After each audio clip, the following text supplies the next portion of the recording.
Enkya ya leero abantu ab'enjawulo bakedde okweyiwa ku kkooti y'omulamuzi wa Buganda Road okubeerawo ng'abajulizi ng'eyali omuduumizi wa poliisi ya CPS mu Kampala Aaron Baguma avunaanibwa emisango egy'obutemu.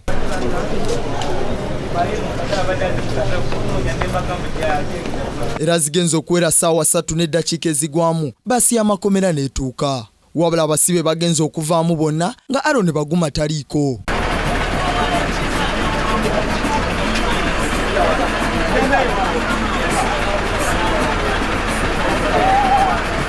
Kino kitabudde bannamawulire ababadde balinze edda olwo ne beeyiwa munda mu kkooti okulaba ekiriyo nga basanze ejjudde. Omusirikale w'amakomera aleese abasibe bano Jackson Musinguzi ategeezezza omulamuzi wa kkooti eno Jameson Karemani nti omuwabirwa mu musango guno ow'omunaana tasobodde kuleetebwa mu kkooti kubanga mukosefu ng'era bamulese mu ddwaliro ly'amakomera ekigo.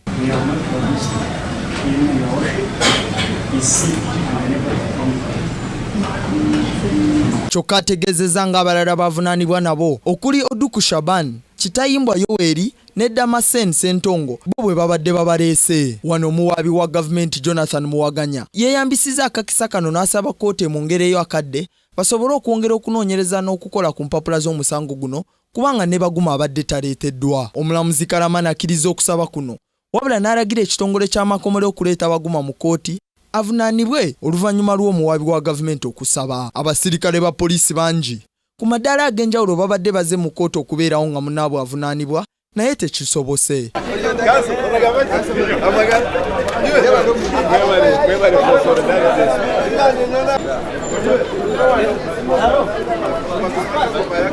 Baguma avunaanibwa n'abantu abalala 7 okuli n'eyali omutunzi wa motoka ku kibanda kya Pine Sebuufu nga bavunaanibwa omusango gw'okutemula Betty Donna Katushabe gwe bali babanja ensimbi za motoka obukadde 9.